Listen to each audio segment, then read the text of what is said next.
কোন সাধনগুলো করলে আপনি এই বডি থেকে বের হয়ে চলে যাবেন, আবার ফিরে আসবেন নিজের ভিতরে?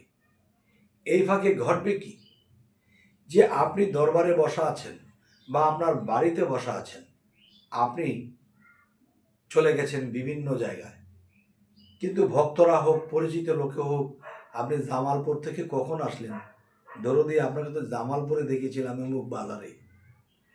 আরেক ভক্ত বলতেছে, বাবা আপনি তো বরিশালে গিয়েছিলেন, আপনি কবে আসছেন?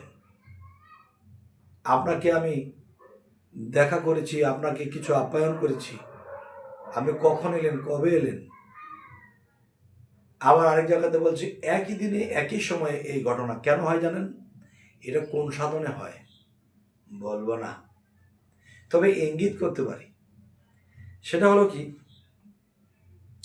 যে দেখেন, যে প্রেমের মানুষ বলে তারে এই পিঞ্জর হতে ছেড়ে গিয়া ঘুরে আবার আসতে পারে, দমের কোঠায় চাবি দিয়া হাস্তিকে নেস্তি করিয়া ফানাফিল্লার হালে গিয়া শ্রীকলা নগরী, পরম বন্ধুর হবে দেখা বর্জক শহরে।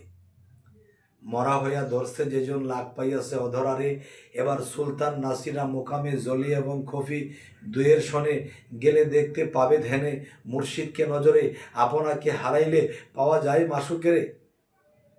দেখেন, একটি কথা বলা হয়েছে, এই পিঞ্জর হতে ছেড়ে গিয়ে ঘুরে আবার আসতে পারে, দমের কোঠায় চাবি দিয়া হাস্তিকে নেস্তি করিয়া ফানাফিল্লার হালে গিয়া। বুঝেছেন তো? যদি কখনো দেখা হয় বাকিটা বলবো ইনশাল্লাহ। সকলেই ভালো থাকবেন।